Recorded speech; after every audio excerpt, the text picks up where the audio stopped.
नमस्कार विद्यार्थियों, मैं हूं अमित ठाकुर और आज हम बात करेंगे आपके जो कक्षा 12 का चौथा चैप्टर है, कक्षा 12 के इतिहास का चौथा चैप्टर है, उसके अगले वीडियो की। तो इसमें हमने लास्ट क्लास में जैन धर्म के बारे में बात की थी। तो जैन धर्म के बारे में एक छोटी सी बात और बतानी है आपको कि जिस तरह से बुद्ध की मृत्यु के बाद उनके शिष्यों ने बुद्ध की शिक्षाओं को रिकॉर्ड किया था, लिखा था, संभाल कर रखा था, उसी तरह से महावीर की मृत्यु के बाद उनके जो अनुयायी थे, उनके शिष्य थे, उन्होंने महावीर की शिक्षाओं को, जैन धर्म की शिक्षाओं को संभाल कर रखा, लिखा और उनका संरक्षण करके रखा। इसमें प्राकृत भाषा में उनकी जैन धर्म की शिक्षाएं मुख्य रूप से लिखी गई थी और जिससे कि आसानी से सामान्य लोग, आम लोग समझ सके, इसलिए आम लोगों की भाषा में उनके जो शिक्षाएं वो लिखी गई थी। ऐसे ही हमें एक प्राकृत ग्रंथ, प्राकृत टेक्स्ट मिला है जिसका नाम है उत्तर ध्यान सूत्र। उसमें एक रानी है कमलावती जो अपने अपने राजा को इस बात के लिए प्रेरित कर रही हैं कि वो सब कुछ संसार को छोड़कर संन्यास ले लें, क्योंकि उसी से निर्वाण होगा। और आप जानते हो कि क्योंकि जैन धर्म के अनुसार मोक्ष तभी मिल सकता है जब हम संन्यास ग्रहण कर लें, संसार को छोड़ना पड़ेगा। तो यही बात इस उत्तर ध्यान सूत्र में कमलावती जो रानी है वो अपने पति को समझा रही हैं और उन्हें संन्यास लेने के लिए प्रेरित कर रही हैं।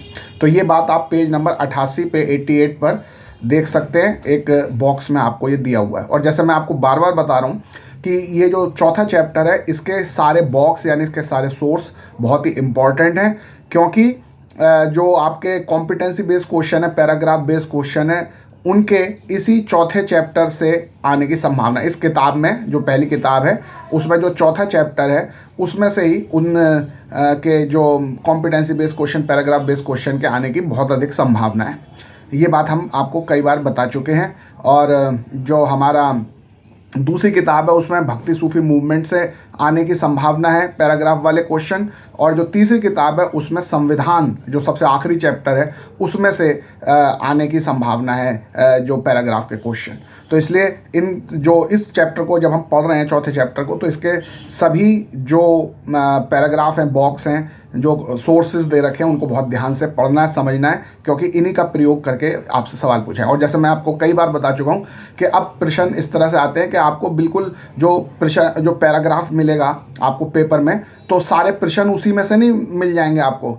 जब आप उन पैराग्राफ को अपने पाठ के संदर्भ में अच्छी तरह समझते होंगे, आपको उनका लिंक पता होगा, तभी आप उनके सही ढंग से उत्तर दे पाएंगे। तो चलिए अब आगे चलते हैं। और अब हमारा जो है वो है बुद्ध के बारे में। हमारा अगला जो टॉपिक है बुद्ध के बारे में। उस 6ठी शताब्दी ईस्वी में भारत में ही नहीं, विश्व में बहुत सारे दार्शनिक पैदा हुए थे, लेकिन उन सब में जो सबसे मोस्ट इन्फ्लुएंशियल लीडर जो हुए वो महात्मा बुद्ध थे, भगवान बुद्ध थे। उनका जो संदेश है, उनकी जो शिक्षाएं हैं, वो पूरे सेंट्रल एशिया, चीन, Korea, Japan, Sri Lanka, Myanmar, Thailand, Indonesia और पूरे विश्व में फैल गया है। तो इसलिए वो सबसे ज़्यादा इन्फ्लुएंशियल लीडर माने जा सकते हैं। अब सवाल है कि हमें बुद्ध की शिक्षाओं के बारे में पता कैसे चला है।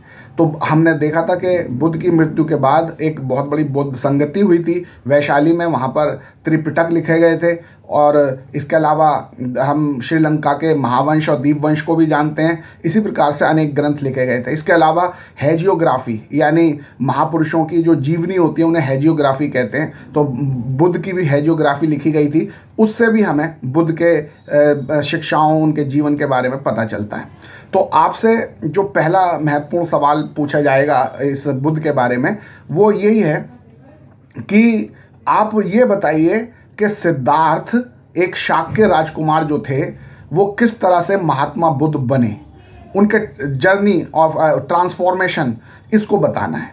तो ये इसका उत्तर आपको पेज नंबर 89 और 90, 89 और 90 पर मिलेगा। इसको आप पढ़ोगे तो आप बिल्कुल आसानी से समझ जाएंगे कि जो बुद्ध थे उनका बचपन का नाम सिद्धार्थ था। वो एक शाक्य राजकुमार थे। उनके पिता उनको बहुत ही अच्छे ढंग से उनका लालन पालन कर रहे थे, क्योंकि उनके जन्म के समय एक योगी, एक बहुत बड़े ज्योतिषी ने आकर उन्हें बताया था कि आपका बेटा या तो बहुत बड़ा चक्रवर्ती सम्राट बनेगा या फिर बहुत बड़ा सन्यासी बनेगा। तो राजा शुद्धोधन जो उनके पिता थे वो इस बात से चिंतित हुए कि भाई मैं तो राजा हूँ, तो मेरा बेटा तो राजा ही बनना चाहिए, सन्यासी बनने का क्या फ़ायदा होगा, मेरा राज कौन चलाएगा। तो इसलिए उन्होंने बुद्ध का लालन पालन ऐसा किया कि वो महल के अंदर ही उनको रखा गया और उस महल में सभी तरह के भोग विलास की, सुख समृद्धि की वस्तुएं रखी गई ताकि उनका ध्यान जरा भी ना भटके। बाहर के जीवन से, महल के बाहर जो वास्तविक जीवन है, दुनिया है, उससे उनको बिल्कुल अलग रखा गया ताकि बाहर के किसी कष्ट को देखकर उनका हृदय द्रवित ना हो जाए और वो संन्यास की तरफ सोचने ना लगें। लेकिन इतने भोग विलास में रहने के बावजूद भी, और उनकी शादी भी कर दी, उनका एक बेटा भी हो गया, इतने भोग विलास में, इतने ऐशो आराम में रहने के बाद भी उनके मन में कुछ नया जानने की इच्छा हमेशा होती रहती थी। तो एक दिन वो अपने सारथी को उन्होंने किसी तरह मना लिया कि भाई तुम सारथी एक बार मुझे महल के बाहर शहर का चक्कर लगवाए आओ, मैं देखना चाहता हूँ बाहर की दुनिया कैसी है। तो जब वो बाहर गए तो वहाँ पर उनको एक बूढ़ा व्यक्ति दिखाई दिया, एक बीमार व्यक्ति दिखाई दिया। बूढ़ा अपने बुढ़ापे से कमज़ोर और दर्द से बिलबिला रहा था, उसकी कमर झुकी हुई थी, बहुत बुरी हालत थी। इसी तरह बीमार व्यक्ति अपने बीमारी से, दर्द से चिल्ला रहा था। फिर उनको एक शव यानी कॉर्प्स दिखाई दिया, एक लाश दिखाई दी कि लोग उसके शव को ले जा रहे थे दफनाने जलाने के लिए। तो इन सब बातों को देखकर उनको बड़ा दुख हुआ। फिर आगे चलकर उन्हें एक सन्यासी दिखाई दिया जो अपना घर बार छोड़ के ज्ञान की तलाश में था और बड़ा खुश दिखाई दे रहा था। तो फिर बुद्ध ने निर्णय किया कि वो भी एक सन्यासी बनेंगे और इस संसार के दुख से छुटकारा प्राप्त करेंगे। और एक दिन वो चुपचाप अपने घर से किसी को बताए बिना अपना महल छोड़कर सन्यास लेने के लिए, ज्ञान प्राप्ति के खोज में वो चल पड़े अपना घर छोड़कर। और फिर उन्होंने अलग अलग जगह जाकर विभिन्न प्रकार के गुरुओं से, विद्वानों से बातचीत की, हर एक से ज्ञान प्राप्त करने की कोशिश की, लेकिन उनको कहीं संतुष्टि नहीं मिली। उनको कहीं ज्ञान, उनका आत्मसंतुष्टि नहीं हुई कि भाई मुझे ज्ञान मिल गया, ऐसा उन्हें कहीं नहीं लगा। वो जगह जगह घूमते रहे। उन्होंने कई तरह के प्रयोग अपने ऊपर किए। उन्होंने खाना पीना छोड़ दिया, अपने शरीर को बहुत ज़्यादा कष्ट दिया। एक बार तो उनकी हालत इतनी ख़राब हो गई भूख के वजह से, कमज़ोरी की वजह से, वो मरने की हालत में थे। तो एक लड़की आई सुजाता, उसने उन्हें खीर देकर उनकी जीवन बचाया। तो फिर महात्मा बुद्ध ने समझ लिया कि अपने शरीर को बहुत ज़्यादा कष्ट देना भी कोई फ़ायदेमंद चीज़ नहीं है और बहुत ज़्यादा भोग विलास में रहना भी कोई फ़ायदेमंद चीज़ नहीं है, बल्कि मध्यम मार्ग में चलना चाहिए, मॉडरेशन को फॉलो करना चाहिए। ना बहुत ज़्यादा भोग, ना बहुत ज़्यादा त्याग, इसके द्वारा ही हम सही ढंग से रह सकते हैं। तो इस तरह से हमने देखा कि वो ढूंढते रहे, घूमते रहे ज्ञान की प्राप्ति में। और फिर एक बार वो आज का जो बिहार है, वहाँ जो गया है, आज का शहर, उसे आज बोध गया कहते हैं, वहाँ एक पीपल का पेड़ के नीचे वो समाधि लगा के बैठ गए। कई दिन तक लगातार समाधि में बैठे रहे और फिर अचानक से उनको ज्ञान प्राप्त हो गया और वो सिद्धार्थ जो हैं वो बुद्ध बन गए। बुद्ध यानी एनलाइटेंड, यानी जिसे ज्ञान प्राप्त हो गया है। तो फिर उसके बाद जब एक बार उन्हें ज्ञान प्राप्त हो गया तो फिर उसके बाद वो अपने पूरे जीवन भर घूम कर सभी लोगों को ज्ञान बांटते रहे, उनका अच्छा जीवन बिताने के लिए उनको उपदेश देते रहे और इस तरह से उनका पूरा जीवन लोगों को ज्ञान देने, उनको भला करने में ही बीत गया। आप पेज नंबर 90 में एक चित्र भी देख रहे हैं। ये स्कल्पचर हमें अमरावती जो आंध्र प्रदेश में है वहाँ से मिला है और इसमें आप देख रहे हैं कि बुद्ध अपना घर त्याग करके सन्यास की तरफ जा रहे हैं। तो इस तरह से ये तो प्रश्न हो गया कि कैसे सिद्धार्थ जो थे वो बुद्ध बने। अब उससे आगे जो बहुत महत्वपूर्ण प्रश्न है वो ये है कि जो महात्मा बुद्ध हैं, भगवान बुद्ध हैं, उनकी शिक्षाएं क्या हैं, उनकी टीचिंग्स क्या हैं। महात्मा बुद्ध की शिक्षाएं हमें उनके जो त्रिपिटक में से जो एक पिटक है, सुत्त पिटक, त्रिपिटक का मतलब होता है 3 पेटियाँ और 3 बास्केट्स, 3 टोकरियाँ। तो 3 टोकरियों में से जो एक टोकरी है सुत्त पिटक, उसमें महात्मा बुद्ध की शिक्षाएं हैं। महात्मा बुद्ध की जो शिक्षाएं देने का तरीका था वो बड़ा इंटरेस्टिंग था। वो कोई बहुत गूढ़ विज्ञान की बातें, बड़ी दार्शनिक बातें, बड़ी भारी भारी बातें नहीं करते थे कि आम लोगों को समझ में ही ना आए, और ना ही वो कोई अपना चमत्कार दिखाते थे कि जिससे लोगों को प्रभावित कर सकें। वो हालांकि कुछ कहानियां हैं उनकी जिसमें उन्होंने चमत्कार दिखाया, लेकिन आमतौर पर वो चमत्कार जैसे बातों में विश्वास नहीं करते थे। वो लोगों को तर्क और बुद्धि से, रीज़न वो उनके जो रीज़न और परसुएशन से समझाते थे कि जिससे कि वो सही मार्ग पर चल सकें, उनको सही ज्ञान प्राप्त हो सके।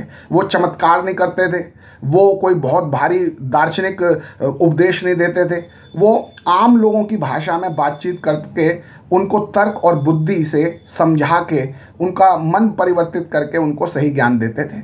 इसका एक उदाहरण हमें कहानी के तौर पर मिलता। वो कहानियों के द्वारा ही जो बुद्ध की कहानियाँ हैं उन वो सुत्त पिटक में संग्रहित हैं और उसी से हमें उनकी शिक्षाओं के बारे में पता चलता है। तो ऐसी एक कहानी है। एक विधवा स्त्री थी, उसका पुत्र, वो अपने पुत्र को बहुत प्यार करती थी। अचानक से उसके पुत्र की मृत्यु हो जाती है। वो बहुत दुखी होती है, बहुत पागल हो जाती है दुख में। तो फिर कोई बताता है कि भाई पास के गांव में महात्मा बुद्ध आए हैं, वहाँ चली जा, तू इतनी दुखी हो रही है। और वो कह रही थी मेरा बेटे को ज़िंदा कर दो, मेरे बेटे को ज़िंदा कर दो। अब कोई ज़िंदा कैसे करता? तो फिर किसी ने कहा कि पास में महात्मा बुद्ध आए हैं, तू वहाँ चली जा, वही तेरी सहायता कर सकते हैं। वो रोती बिलखती अपने बेटे के शव को लेकर महात्मा बुद्ध के पास पहुँची और कहा कि मेरे बेटे को ज़िंदा कर दो। अब आप बताइए कि महात्मा बुद्ध ऐसी दुखी माँ जिसे कुछ समझ में ही नहीं आ रहा, जो लगातार रोए जा रही है अपने बेटे के वियोग में, उसे कैसे समझाएंगे? तो उन्होंने बड़े तर्क और बुद्धि से उसे समझाया। उन्होंने कहा ठीक है माँ, मैं तुम्हारे बेटे को जिंदा कर दूंगा। ये सुनते ही उसकी तो बाछें खिल गई माँ की, बहुत ही खुश हो गई कि हाँ भगवान कर दीजिए। उन्होंने कहा लेकिन इसके लिए शर्त है, तुझे एक घर से सरसों के कुछ दाने लाने पड़ेंगे किसी से भिक्षा मांग कर। उन्होंने कहा अरे इसमें क्या बात है, मैं अभी भाग के जाती हूँ, गाँव में कहीं से भी ले आऊँगी, किसी भी घर से ले आऊँगी। तो उन्होंने कहा नहीं, लेकिन ठहरो, एक शर्त है, तुम ऐसे घर से उन सरसों के दाने लाना जहाँ पहले कभी किसी की मृत्यु ना हुई हो। वो भागी भागी सब घरों में गई, हर घर से पूछती भाई मुझे सरसों के दाने दे दो। तो सरसों के दाने तो देने को हर कोई तैयार होता है, लो भाई सरसों के दाने ले जाओ। लेकिन फिर पूछती कहीं आपके घर में किसी की मृत्यु तो नहीं? तो कहते हैं हाँ, किसी के घर में किसी के पिता की मृत्यु हुई, किसी की दादी की मृत्यु हुई, किसी की माता की मृत्यु हुई, किसी के भाई की मृत्यु हुई, किसी की पत्नी की मृत्यु हुई, किसी के पति की मृत्यु। हर कोई भी घर ऐसा नहीं था जहाँ किसी की मृत्यु ना हुई हो। तो चारों तरफ वो सारे गांव में, एक गांव से दूसरे गांव में, सब जगह हर घर को दरवाज़ा खटखटा के तलाश करके मांगती रही सरसों के दाने। सरसों के दाने देने को तो सब कोई तैयार थे, लेकिन कोई भी ऐसा घर नहीं मिला जहाँ मृत्यु ना हुई हो। और इस भाग दौड़ में हर घर जा जाके उसे ये बात समझ में आ गई कि मृत्यु एक अटल सत्य है। हर घर, हर एक परिवार, हर एक घर को किसी न किसी की मृत्यु का सामना करना ही पड़ा है, एक ना एक दिन सबको मरना ही होगा। वो इस तरह से लोगों के घर घर जाके इस सत्य को समझ गई और फिर वापस जब भगवान बुद्ध के सामने आई तो भगवान बुद्ध देख के उसे मुस्कुरा दिए। उनका अब तुम्हें समझ में आ गया ना कि मृत्यु अटल है, इससे कोई नहीं बच सकता, और जो एक बार मर जाता वो दोबारा जिंदा नहीं होता। उन्होंने कहा हाँ भगवान, मुझे समझ में आ गया और अब मैं आपकी शिष्या बनूंगी। तो इस तरह की कहानियों से बड़े जिसे हम कह सकते हैं रीजनिंग के द्वारा, बड़े तर्क बुद्धि के द्वारा, परसुएशन के द्वारा महात्मा बुद्ध अपनी शिक्षाएं देते थे। इसीलिए उनकी शिक्षाएं इतनी लोकप्रिय हो रही थी। अब जरा हम बुद्ध की कुछ दार्शनिक बातों को समझ लें कि उनके दर्शन की मुख्य बातें क्या थी। बुद्ध की शिक्षाएं थी, बुद्ध का जो दर्शन था उसमें ये कहा गया है कि ये जो जगत है वो ट्रांजिएंट है, ये अनिक्का है, यानी अनित्य है, यानी ये लगातार चेंज हो रहा है, लगातार परिवर्तित हो रहा है। यहाँ कुछ भी परमानेंट नहीं है, यहाँ कुछ भी शाश्वत नहीं है, सब चीज़ बदल रही है, हर चीज़ कभी ना कभी ख़त्म होगी ही होगी। और इस ट्रांजिएंट वर्ल्ड में, इस लगातार बदलते हुई दुनिया में जो दुख है, सौरो जो है, वो सभी मानवों के जीवन में अंतर्निहित है। हर एक व्यक्ति के पास दुख है, दुख से कोई बचा नहीं है। और हम पाथ ऑफ मॉडरेशन यानी मध्यम मार्ग का प्रयोग करके हम इस ये जो दुनिया है, सांसारिक दुनिया, सांसारिक जगत है, जो भौतिक जगत है, इसमें जो हमारे सामने परेशानियां, कठिनाइयां, जिसकी वजह से हमें दुख हो रहा है, उन दुखों से हम छुटकारा पा सकते हैं अगर हम मध्यम मार्ग का प्रयोग करें। और महात्मा बुद्ध से कई बार लोग पूछते थे कि भाई क्या भगवान है या नहीं है, तो वो इस पर चुप रह जाते थे। उनके लिए ये कोई महत्वपूर्ण बात नहीं थी कि भगवान है या नहीं। उनका तो भाई तुम अपने दुख को दूर करने का उपाय सोचो, भगवान है या नहीं उससे क्या फ़र्क पड़ता है हमें। तो इसलिए वो इस बात को कोई महत्व नहीं देते कि भगवान है या नहीं है। बुद्ध का मानना ये था कि ये जो सामाजिक जगत है, ये जो सोशल वर्ल्ड है, ये ह्यूमन यानी मानव का क्रिएशन है, ना कि किसी भगवान का क्रिएशन है। तो इसलिए उन्होंने सभी किंग्स को, सभी राजाओं को और सभी गृहपतियों को, यानी जो हाउस होल्ड हैं, परिवार के मुखिया हैं, वो उनको सलाह देते थे कि वो ह्यूमन और एथिकल बने, यानी मानवीय और नैतिक बने, लोगों के साथ अच्छा व्यवहार करें। और वो ये कहते थे कि सामाजिक संबंधों को ट्रांसफॉर्म करने के लिए इंडिविजुअल एफर्ट, यानी हर एक व्यक्ति को प्रयास करने की आवश्यकता है। बुद्ध इस बात पर भी बहुत जोर देते थे कि अगर आप इस जन्म मरण के चक्र से बचना चाहते हैं और मोक्ष प्राप्त करना चाहते हैं, तो ये आपको इंडिविजुअल एजेंसी यानी व्यक्तिगत प्रयासों के द्वारा ही करना पड़ेगा, और राइटुअस एक्शन यानी सम्यक कर्मों के द्वारा। अच्छे काम करो, सम्यक कर्म करो, खुद प्रयास करो, तब आप इस जन्म मरण के चक्र से बचकर मोक्ष प्राप्त कर सकते हैं। और आपको सेल्फ रियलाइजेशन यानी आत्मज्ञान तभी प्राप्त होगा, निर्वाण आपको तभी प्राप्त होगा। निर्वाण का मतलब है आत्मज्ञान के हम उस ऐसी स्थिति में आ जाएं जब हमारे अंदर का अहम और इच्छाएं समाप्त हो जाएं, उसे हम कहते हैं आत्मज्ञान या निर्वाण। तो निर्वाण तभी प्राप्त होगा जब हम स्वयं प्रयास करेंगे और अच्छे कर्म करेंगे, सम्यक कर्म करेंगे, राइटियस एक्शन करेंगे। इससे हम इस जन्म मरण के चक्कर से दूर होंगे और संसार के दुखों से हमें छुटकारा मिलेगा। उन्होंने मरते समय अपने शिष्यों से एक बहुत इंपॉर्टेंट बात कही थी। उन्होंने कहा था, be lamps unto your self as all of you must work for your own liberation. ये कितनी अच्छी बात है। उन्होंने ये नहीं कहा कि तुम मेरी पूजा करते रहना, मेरा ध्यान करते रहना, मैं सबको मुक्ति दे दूंगा। उनका नहीं, मेरे मरने के बाद तुम स्वयं अपने गुरु हो, अपने लिए स्वयं दीपक बनो, अपने लिए प्रकाश खुद पैदा करो, अपने बुद्धि से, तर्क से सोचो कि क्या सही है क्या गलत है और उसके हिसाब से आचरण करो। किसी के ये मत सोचो कि जो भगवान बुद्ध कह गए हैं तो केवल उनकी बात ही मानते रहो। अपनी तर्क बुद्धि से सोचो, अपने दीपक तुम स्वयं बनो, और सभी को अपने अपने निर्वाण के लिए, अपने अपने मुक्ति के लिए स्वयं प्रयास करना है। किसी की कृपा से किसी को मुक्ति नहीं मिलेगी, आप सबको अपना स्वयं प्रयास करके ही मुक्ति मिल सकती है। तो ये कितनी वैज्ञानिक बातें, कितनी अच्छी बातें भगवान बुद्ध ने कही हैं। अंधविश्वासों को दूर करने की बातें कही हैं कि किसी का अंधा अनुकरण मत करो, या चाहे वो तुम्हारा कोई गुरु ही हो। उन्होंने जो कही है उनकी बातों को भी तौलो, तर्क बुद्धि पर कसो, और सही लगे तब उसे फॉलो करो। अपने दीपक स्वयं बनो, be lamp unto your self, तो अनटू योर सेल्फ्स। तो इस तरह से ये बहुत ही अच्छी बातें हमने देखी महात्मा बुद्ध की। एग्जाम में आपसे क्वेश्चन आएगा इस पर कि भगवान बुद्ध की शिक्षाएं क्या हैं, तो आपको यही सब चीज़ें बतानी है। तो इस तरह से अब हमारा ये क्वेश्चन भी कंप्लीट हुआ। अब जो अगला क्वेश्चन हमारे लिए है वो है, discuss the main characteristics of Buddhas follower.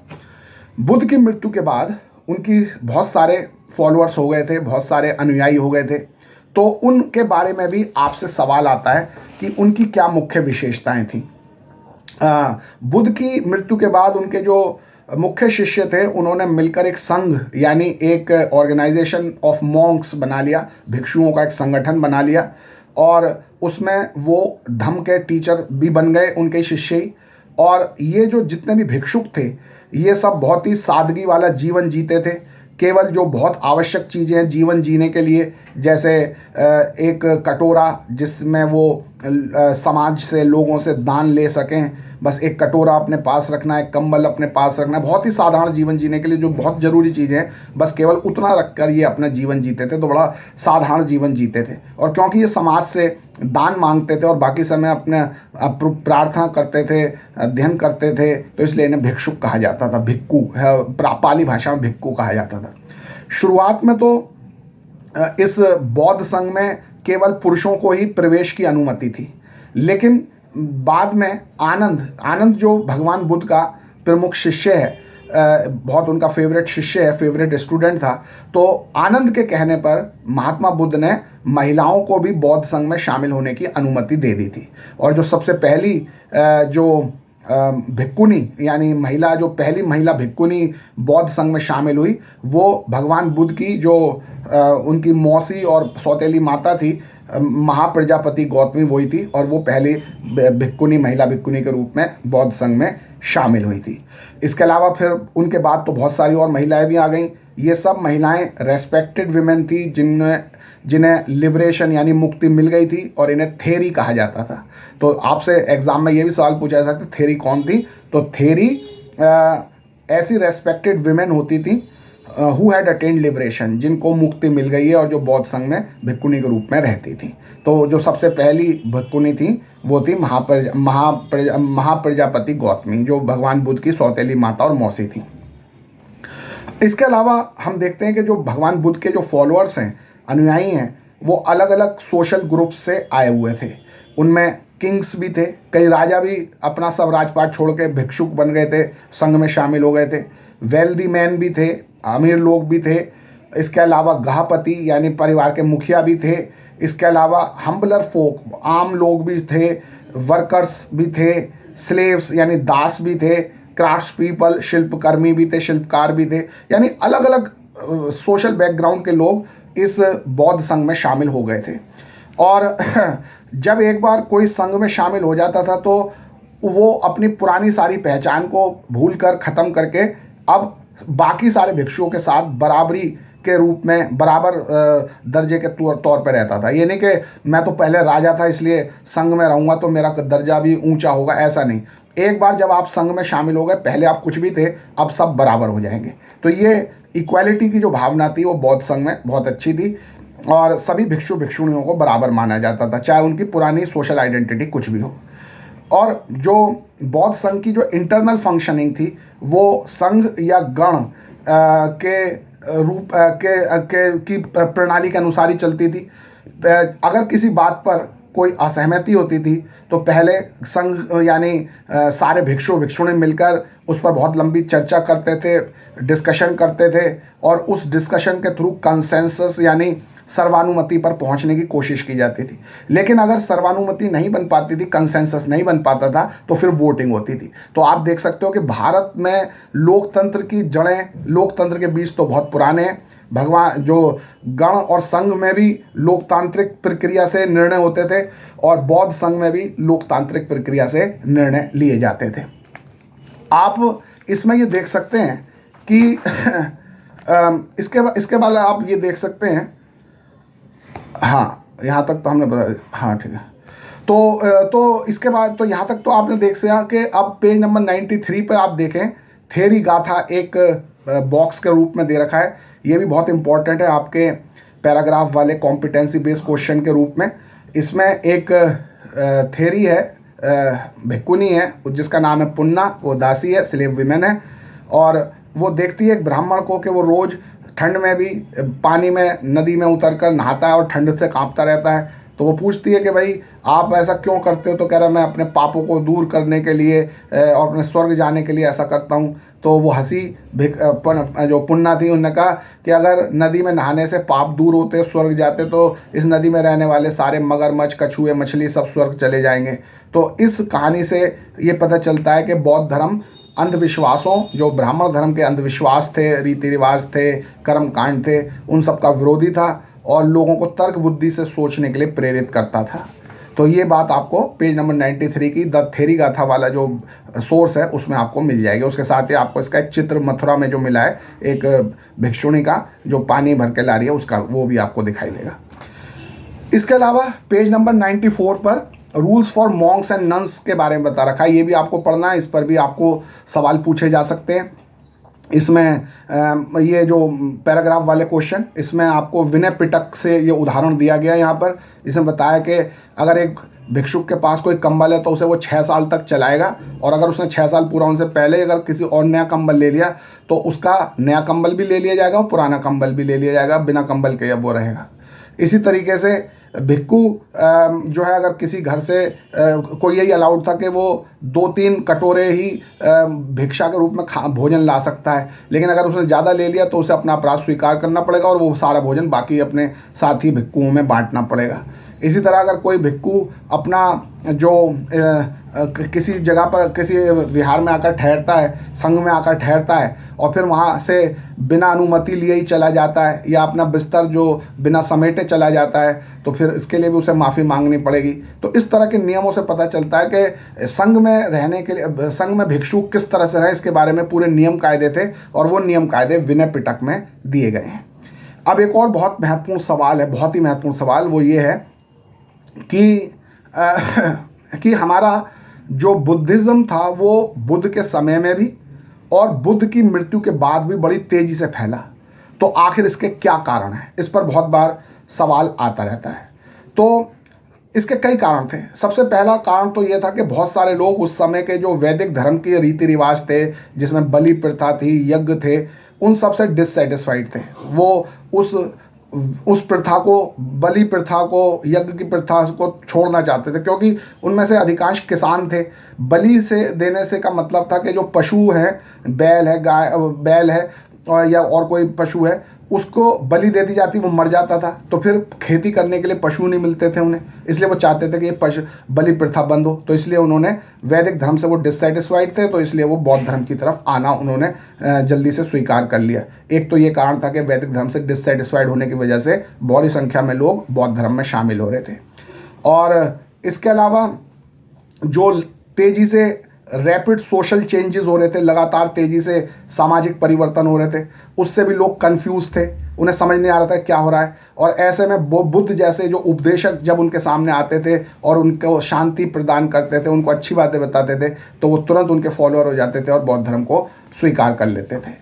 इसके अलावा एक और बहुत इम्पोर्टेंट बात थी कि बौद्ध धर्म में इस बात का महत्व था कि आप कितना अच्छा कंडक्ट, कि आपका आचरण कितना अच्छा, आपके कर्म कितने अच्छे हैं, ना कि इस बात का महत्व था कि आप किस वर्ण में जन्म लिया, किस परिवार में जन्म लिया है। तो यहाँ पर परिवार या वर्ण, किस परिवार या किस वर्ण में जन्म लिया, इसके आधार पर आपको महत्व नहीं दिया जाता था बौद्ध धर्म में, बल्कि इस बात पर महत्व दिया जाता था कि आप कितने शीलवान हैं, कितने अच्छे हैं, कितने उदार हैं, कितने दयावान हैं, कितने नैतिक हैं, इस बात पर बल दिया जाता था। तो बहुत से लोग जो निम्न जाति के थे, जिनका जन्म निम्न जाति में होने की वजह से, निम्न वर्ण में होने की वजह से, गरीब परिवार में होने की वजह से, जिनके साथ सामाजिक भेदभाव होता था और जो अपनी सामाजिक स्थिति से असंतुष्ट थे, उन्हें बौद्ध धर्म बहुत अच्छा लगा कि भाई बौद्ध धर्म में जाति नहीं देखी जाती, वर्ण नहीं देखा जाता, परिवार का स्टेटस नहीं देखा जाता, ये देखा जाता कि हम कितने अच्छे हैं, कितना अच्छे काम करते हैं। तो इसलिए भी वो सब अपने पुराने वैदिक धर्म और दूसरे धर्मों को छोड़कर वो जल्दी से जल्दी बौद्ध धर्म में शामिल होने लगे। इसलिए बौद्ध धर्म का तेज़ी से प्रसार होने लगा। इस बौद्ध धर्म में मेता यानी मित्रता और करुणा यानी कंपैशन, इस पर बल दिया जाता था। ये बहुत अच्छे गुण हैं, दूसरों की सहायता करना, दूसरों के प्रति करुणा, दया रखना, दूसरों से मित्रता रखना, इससे तो समाज में शांति, सहयोग बढ़ेगा। तो ये सब बातें बौद्ध धर्म सिखाता था, तो इसलिए भी लोग बौद्ध धर्म में शामिल होते जा रहे थे। और ख़ासकर जो यंगर थे और वीकर थे दूसरों के मुकाबले में, तो वो चाहते थे कि उनके साथ समाज में अच्छा व्यवहार हो, तो इसलिए वो बौद्ध धर्म में शामिल हो रहे थे। और इन्हीं सब विचारों की वजह से स्त्री और पुरुष बौद्ध धर्म के प्रति आकर्षित होते गए और बौद्ध धर्म तेज़ी से फैलता चला गया। इसके अलावा विदेशों में बौद्ध धर्म फैलने का जो कारण था वो ये था कि अशोक और दूसरे शासकों ने बहुत सारे मिशन विदेशों में भेजे, अपने दूत भेजे बौद्ध धर्म का प्रचार करने के लिए। इस वजह से पूरे विदेशों में श्रीलंका, साउथ ईस्ट एशिया, चीन, कोरिया, जापान तक पहुँच गया। इसके अलावा तेज़ी से बौद्ध धर्म, बुद्ध के जीवन में तेज़ी से बौद्ध धर्म फैलने का एक कारण ये भी था कि भगवान बुद्ध आम लोगों की बोलचाल में, भाषा में बोलचाल करते थे, पाली में, प्राकृत में, जो आम लोगों का साइंस समझ में आती थी। तो उनकी बातें लोगों को जल्दी समझ में आती थी और वो उनके प्रभावित होकर उनका धर्म मानने थे। इसके अलावा भगवान बुद्ध कभी अपने चमत्कार जैसी बातें नहीं करते थे कि मैं चमत्कारी हूँ, मैं भगवान हूँ, ऐसा नहीं। वो लोगों को बहुत ही तर्क बुद्धि से, बहुत ही परसुएट करके समझाते थे, रीज़न और परसुएशन से अपनी बात बताते थे, ना कि उनको डरा के, धमका के या चमत्कार से प्रभावित करके। तो लोगों को वो भगवान बुद्ध बहुत अच्छे लगते थे, उनकी बातें करने का तरीका, उनका व्यवहार, उनका एक आदर्श व्यक्तित्व, इससे भी प्रभावित होकर बहुत सारे लोग बौद्ध धर्म को अपना रहे थे। यही कारण है कि बौद्ध धर्म बुद्ध के समय में भी, बुद्ध के जीवन काल में भी और बुद्ध के मृत्यु के पश्चात भी बड़ी तेज़ी से फैलता चला गया। और एक बात हम जो यहाँ पर और बताना चाहेंगे कि बौद्ध धर्म कितना सरल था और सामाजिक समरसता बनाने के लिए था, ये आपको पेज नंबर 91 के बॉक्स में दिखाई देगी, जिसमें सुत्त पिटक में बुद्ध और एक हाउस होल्डर है, गृहपति है, सिगला, उनके बीच के बातचीत का वर्णन है। तो उसमें बुद्ध सिगला को क्या क्या उपदेश दे रहे हैं कि भाई अपने सर्वेंट्स और एम्प्लॉय के साथ अच्छा व्यवहार करो, श्रमण और जो ब्राह्मण हैं यानी जो साधु हैं, जो भिक्षुक हैं, उनके साथ अच्छा व्यवहार करो, उनको पर्याप्त भिक्षा दो, अपने पेरेंट्स, अपने टीचर, अपनी वाइफ के साथ अच्छा व्यवहार करो। तो ये तो जो बौद्ध धर्म की बातें थी वो वास्तव में सोशल कंडक्ट, सामाजिक आचरण, एक अच्छे सामाजिक आचरण को बताने वाली बातें थी। और लोग अगर इन्हें फॉलो करेंगे तो एक शांतिपूर्ण, समरसतापूर्ण समाज बनेगा। इसलिए भी लोग आसानी से इसलिए ज़्यादा से ज़्यादा बौद्ध धर्म को अपना रहे थे और इसीलिए बौद्ध धर्म तेज़ी से फैल रहा था। तो आपको ये सारी बातें अपने उत्तर में बतानी है जब ये सवाल आए कि बौद्ध धर्म का तेज़ी से प्रसार क्यों हुआ। और अब हम बात करेंगे स्तूपों की, पेज नंबर 95 पर, जो आपका 7वां सेगमेंट शुरू हो रहा है चैप्टर का। तो स्तूपों के बारे में, तो स्तूपों पर क्या क्वेश्चन आ सकता है? स्तूपों पर आपसे क्वेश्चन जो आ सकता है वो ये है, Buddhist ideas and practices emerged out of a process of dialogue with other traditions, elaborate. ये पेज नंबर 95 पर है। इसका मतलब जो हमारी बुद्ध के विचार थे और जो उनके प्रैक्टिसेस थी, जो उनके व्यवहार था, वो दूसरे धर्मों जैसे वैदिक धर्म, जैन धर्म और दूसरे संप्रदाय थे, उनके विचारों के साथ डायलॉग करके उनसे भी बहुत सारी बातें लेकर वह जो बौद्ध धर्म का जो प्रसार हुआ है और उसके विचार और उसके जो प्रैक्टिस और उसके आइडिया और प्रैक्टिस, यानी बुद्ध धर्म के आइडिया और प्रैक्टिस डेवलप करने में जो जैन, वैदिक जो धर्म है और अन्य जो भी उस समय संप्रदाय थे, उन सब के विचारों को लेकर बौद्ध धर्म के आइडियाज़ और प्रैक्टिस डेवलप हुए हैं। तो इस बात को हमें एक्सप्लेन करना है।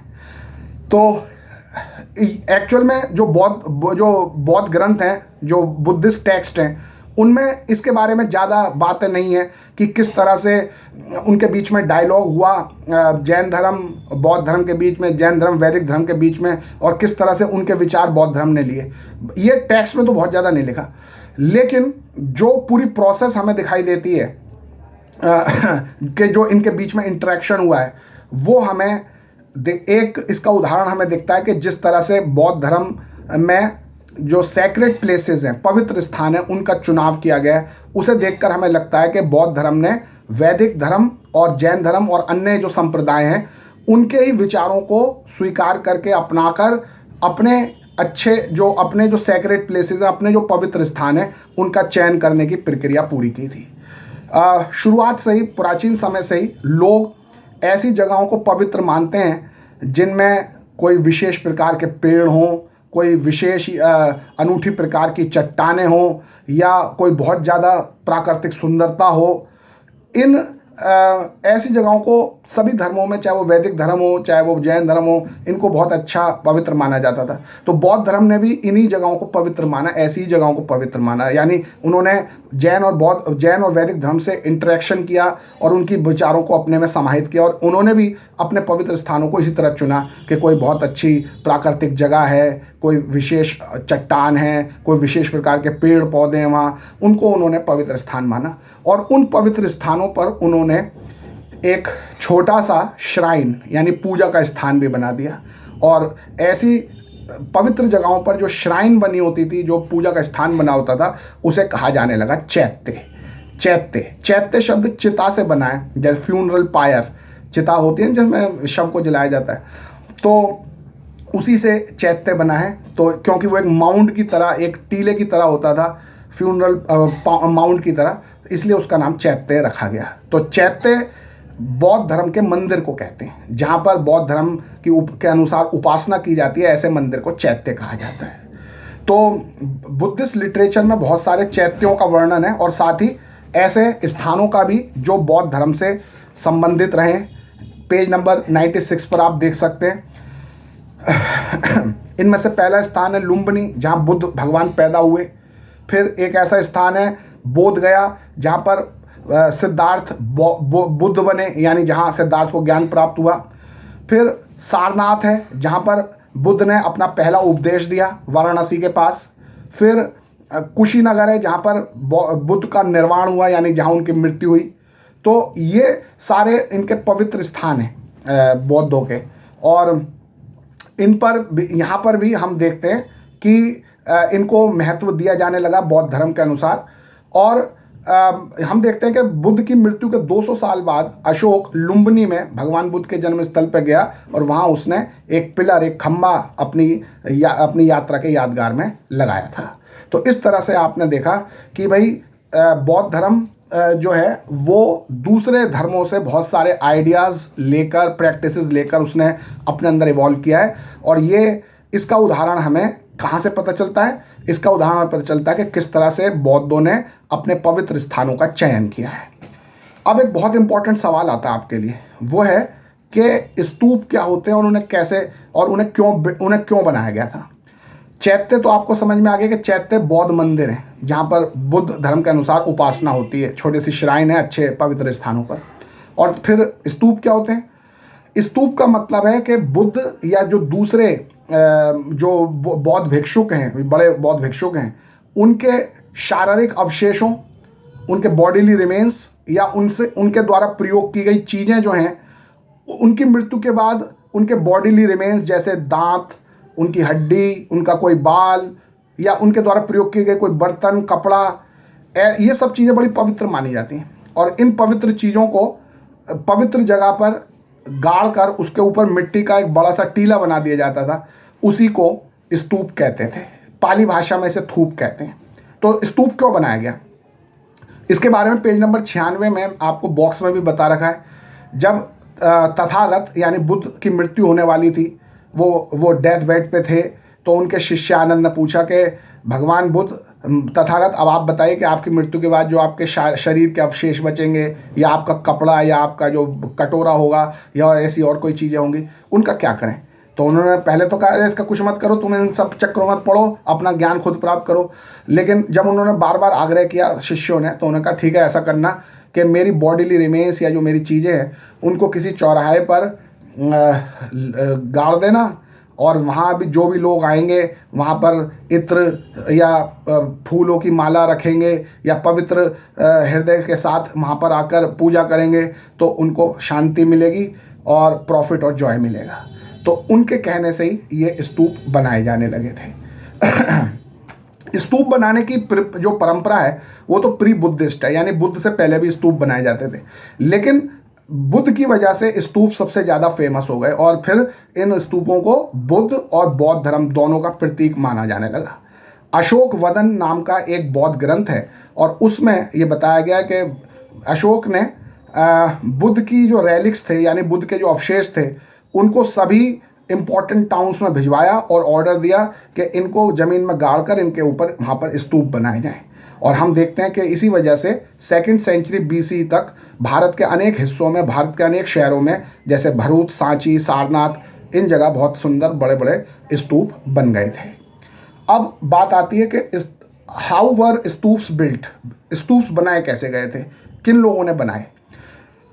स्तूप बनाने के लिए अलग अलग लोगों के द्वारा प्रयास किए गए। कुछ तो शासकों के द्वारा, राजाओं के द्वारा स्तूप बनाए गए, जैसे सातवाहन शासकों के द्वारा बनाए गए। कुछ जो थे वो गिल्ड्स यानी श्रेणियों के द्वारा स्तूप बनाए गए, जैसे हम देखते हैं कि हाथी दांत जो आइवरी वर्कर्स थे, हाथी दांत का काम करने वाले जो शिल्पकार थे, उनकी श्रेणी ने सांची में एक गेटवे बनवाया था, सांची के स्तूप में गेटवे बनवाया था। इसी तरह से हम देखते हैं कि बहुत सारे स्त्री और पुरुष दान देते थे स्तूप बनाने के लिए और उनके नाम रेलिंग्स पर, दीवारों पर, स्तूप की दीवारों पर, रेलिंग्स पर लिखे गए हैं। कई बार वो अपना स्थान का नाम भी लिखवाते थे कि वो कहाँ से आए हैं, अपने रिश्तेदारों का नाम भी लिखवाते थे, अपना ऑक्यूपेशन भी लिखवाते थे। तो ये सब महत्वपूर्ण जानकारी हमें मिलती हैं। इसके अलावा कुछ भिक्खु और भिक्खुणियों ने भी स्तूप बनाने के लिए दान दिए थे और उन्होंने भी स्तूप बनवाए थे। तो इस तरह से आपसे सवाल पूछा जाएगा कि स्तूप किन लोगों ने बनाए, स्तूप कैसे बनवाए गए, तो आप बताओगे राजाओं ने बनवाए, गिल्ड्स ने बनवाए, बहुत सारे स्त्री पुरुषों ने जो पैसे वाले थे, गृहपति थे जिनके पास कुछ पैसा था, उन्होंने दान देकर बनवाए, और भिक्खु भिक्खुणी ने बनवाए। और आज का अब आखिरी सवाल पे हम आ रहे हैं और बहुत ही इम्पोर्टेंट है, वो है कि स्तूप जो हैं उनका स्ट्रक्चर के बारे में भी आपसे सवाल पूछा जाएगा कि स्तूप का स्ट्रक्चर क्या होता है, कैसे बनाया जाता है, उसकी क्या संरचना है, उसका डिज़ाइन क्या है। तो वैसे तो स्तूप का मतलब ही है एक हीप यानी ढेर, मिट्टी का ढेर। शुरुआत में तो ऐसा होता था कि जो मिट्टी का एक सेमी सर्कुलर माउंड, यानी कि जो अर्धवृत्ताकार टीला बना दिया जाता था मिट्टी का, वही हमारा जो था स्तूप कहलाता था। बाद में इस टीले को अंडा कहा जाने लगा, और हम देखते हैं कि फिर धीरे धीरे इस अंडे में कॉम्प्लेक्स स्ट्रक्चर बनने लगे, जिसमें राउंड और स्क्वायर शेप्स को बैलेंस किया जाने लगा। अंडा के ऊपर एक हर्मिका बनाई जाने लगी, जो एक बालकनी जैसी संरचना होती थी, और उस हर्मिका में ऐसा माना जाता था कि वो देवताओं का वास होता है, देवता वहाँ पर रहते हैं। और इस हर्मिका से एक मस्तूल, एक मास्ट निकलता था जिसे यष्टि कहते थे, और यष्टि के चारों तरफ एक छतरी या अम्ब्रेला होती थी, और जो टीला होता था अंडा, उसके चारों तरफ एक रेलिंग बनाई जाती थी जो ये दिखाती थी कि सैक्रेड स्पेस को सेकुलर वर्ल्ड से अलग किया जा रहा है। यानी जो हमारा स्तूप है वो एक सैक्रेड प्लेस है, एक पवित्र स्थान है, और बाहर की दुनिया एक सेकुलर वर्ल्ड है। तो सेकुलर वर्ल्ड और सैक्रेड प्लेस, इनके बीच एक रेलिंग के द्वारा विभाजन कर दिया जाता था कि इससे अंदर सैक्रेड प्लेस है, इसके बाहर सेकुलर वर्ल्ड है। तो इस तरह से आपने देखा कि जो स्तूप थे उनके निर्माण में इस तरह की सब चीज़ों का होता था प्रयोग। हमने दोबारा बता देता हूँ, अंडा का, हर्मिका का, और इसके अलावा यष्टि का, छतरी का और रेलिंग का। आपको अपने प्रश्न के उत्तर में ये सारी बातें लिखनी है जब स्तूप के स्ट्रक्चर के बारे में आपसे पूछा जाए। जो इस प्रारंभिक स्तूप थे जैसे सांची और भरूच के, वो तो प्लेन यानी सिंपल साधारण से बनाए गए थे। उनमें केवल एक स्टोन रेलिंग थी, या जो कि बम्बू या वुडन फेंस की तरह को रिजेंबल करती थी। कुछ गेटवेज थे जिनको रिचली कार्व किया जाता था और चारों कार्डिनल पॉइंट्स पे लगा दिया जाता था। जो वर्शिपर थे वो ईस्टर्न गेटवे से प्रवेश करते थे और फिर स्तूप के यानी जो अंडा थे उसके चारों तरफ क्लॉकवाइज डायरेक्शन में घूमते थे, जैसे सूर्य आकाश में घूमता है। फिर हम देखते हैं कि बाद में ये जो माउंट थे स्तूपा, इनको बहुत अच्छे ढंग से निशे और स्कल्पचर से कार्विंग की जाने लगी, यानी नक्काशी करके इन्हें सुंदर बनाया जाना। इनमें निशे यानी जो ताक होती है, जो सामान रखने का एक आला होता है, तो निशे और स्कल्पचर्स, इनसे कार्विंग करके इनको सुंदर बनाया जाने लगा। और ऐसे सुंदर स्तूपों में थे अमरावती और शाहजी का देहरी जो पेशावर में है। तो इस तरह से आपको ये सारी बातें बतानी है जब आपसे पूछा जाए स्तूप के स्ट्रक्चर के बारे में। तो आज हम इसके बारे में इतनी ही बात करेंगे, और अब हमारा जो अगला वीडियो होगा उसमें ये चैप्टर भी हम ख़त्म कर देंगे। इस तरह से आपका क्विक रिवीजन हो जाएगा और ये चैप्टर कंप्लीट हो जाएगा। तो अगले वीडियो मिलेंगे, तब तक के लिए सभी को नमस्कार।